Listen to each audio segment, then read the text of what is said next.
Salam sejahtera. Nama saya Maria Mokhtar.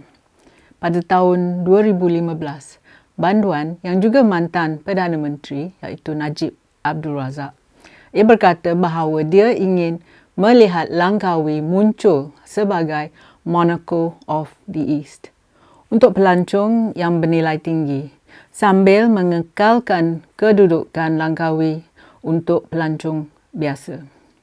Rancangan meningkatkan imej Langkawi itu dibuat pada bulan Disember 2015 di Majlis Anugerah Pelancongan Langkawi yang diadakan di Pusat Konvensyen Antarabangsa Langkawi.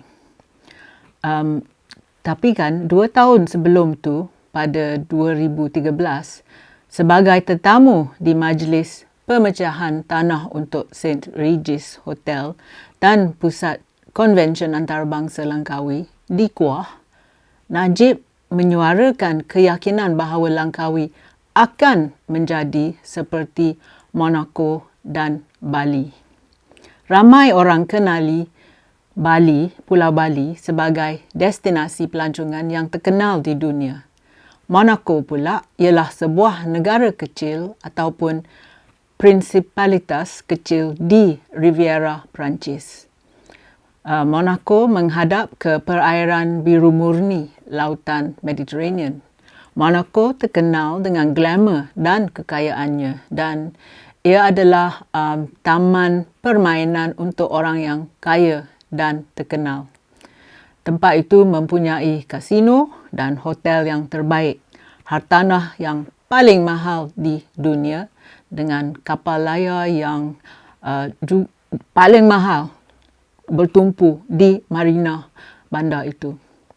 Oleh kerana ia tempat syurga cukai, Monaco is a tax haven, ia diduduki oleh berjumlah-jumlah beratusan jutawan dari merata dunia. Baru-baru ini, Menteri Besar kontroversial dari Kedah iaitu Muhammad Sanusi Muhammad Noor telah jatuhkan imej Langkawi sebagai destinasi pelancongan. Menurut Menteri Pelancongan Seni dan Kebudayaan iaitu Tiong King Sing, pelancong bukan Islam yang ke Langkawi telah mengadu mereka dilarang memakai seluar pendek dan meminum arak di pulau itu.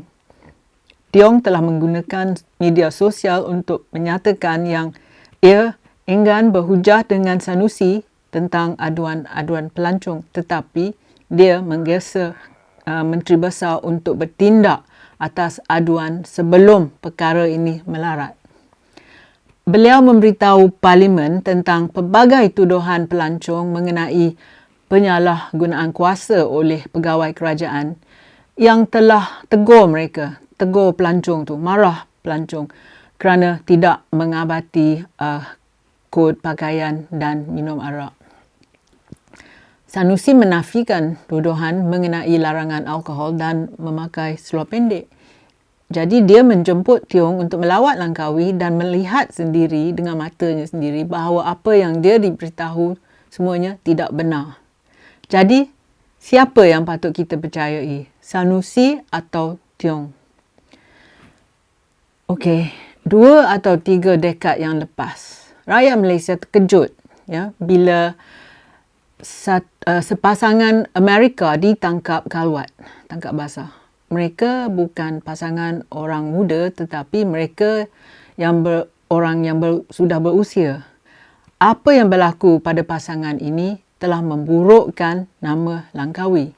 Pasangan ini telah berhenti di Langkawi dan mereka tinggal di sebuah hotel sementara mereka nak tunggu alat ganti untuk enjin kapal layar mereka yang sudah rosak.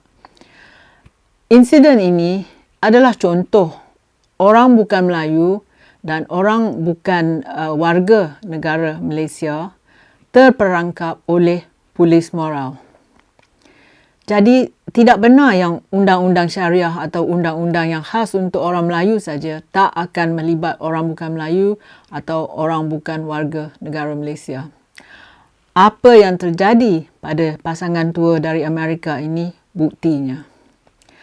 Apa yang terjadi pada Puan Indira Gandhi ataupun Madam Low Siew Hong, di mana anak mereka telah diculik oleh bapa mereka yang telah masuk Islam. Ini juga contoh.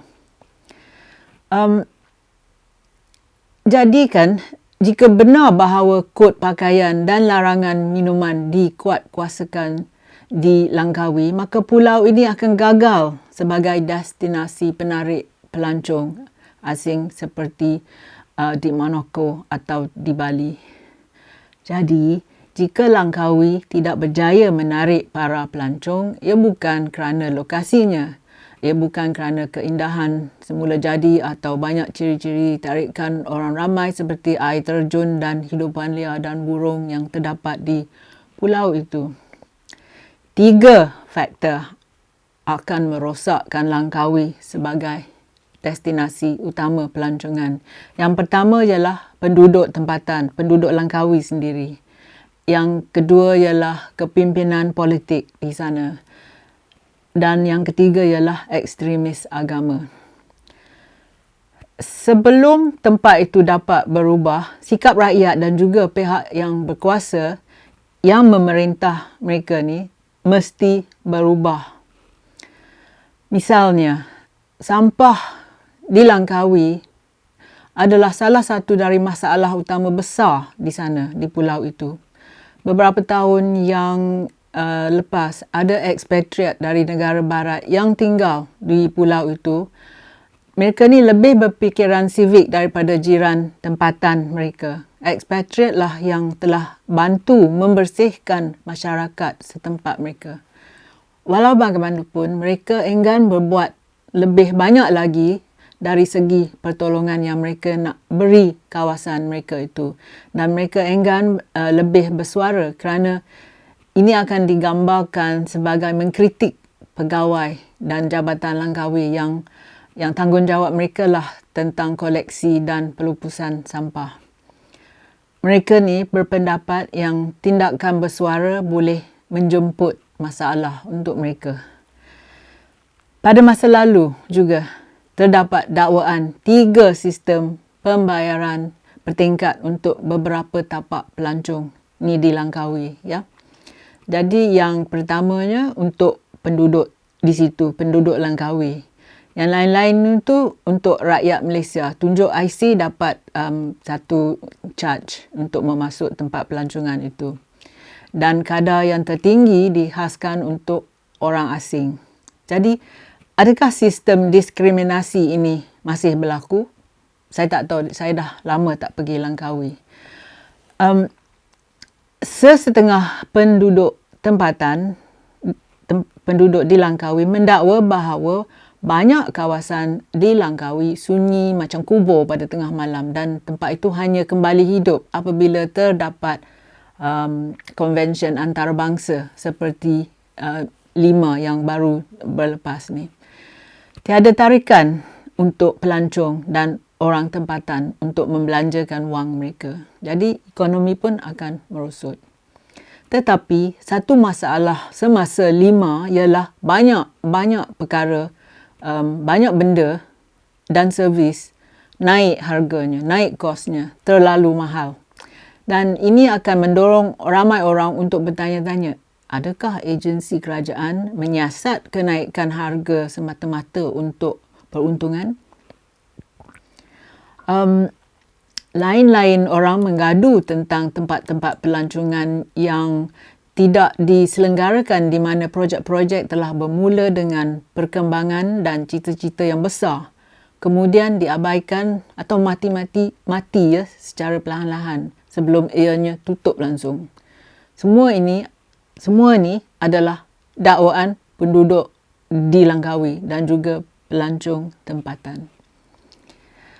Jadi kan, pendedahan Tiong minggu lepas akan buat kita menyoal status dan masa depan Langkawi sebagai destinasi pelancongan mewah yang terkenal di dunia.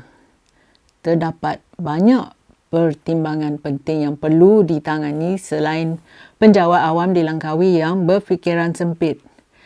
Sayang sekali ya jika penjawat awam yang ekstremis ataupun yang konservatif yang akan menghalang pelancong ke Langkawi.